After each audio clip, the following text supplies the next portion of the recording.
एक राजा के मन में 3 सवाल थे। सबसे जरूरी वक्त कौन सा है, सबसे जरूरी आदमी कौन है और सबसे जरूरी काम क्या है।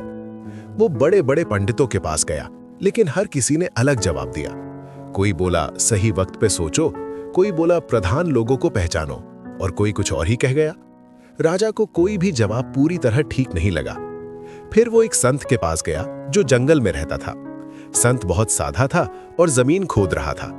राजा ने अपने तीनों सवाल पूछे, लेकिन संत ने कोई जवाब नहीं दिया। राजा पूछता रह गया। तभी जंगल से एक जख्मी आदमी दौड़ता हुआ आया। वो बहुत बड़ी मुश्किल में था। राजा ने तुरंत उसके घाव साफ किए, उसका खून रोका और उसकी जान बचा ली। रात भर वो उसके पास बैठा रहा। सुबह वो जख्मी आदमी सच बोल पड़ा।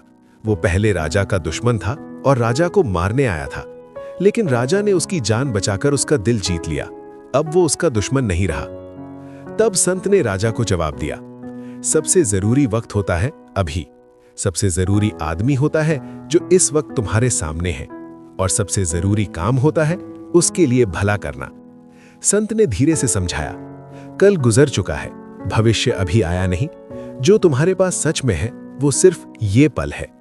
इसीलिए सबसे सही वक्त हमेशा अभी होता है। जो व्यक्ति इस पल तुम्हारे सामने है वही सबसे महत्वपूर्ण है, क्योंकि तुम उसी के साथ कुछ बदल सकते हो। दूर के लोगों के लिए योजना बनाना आसान है, पर सामने वाले के लिए तुरंत सही काम करना ही असली परीक्षा है।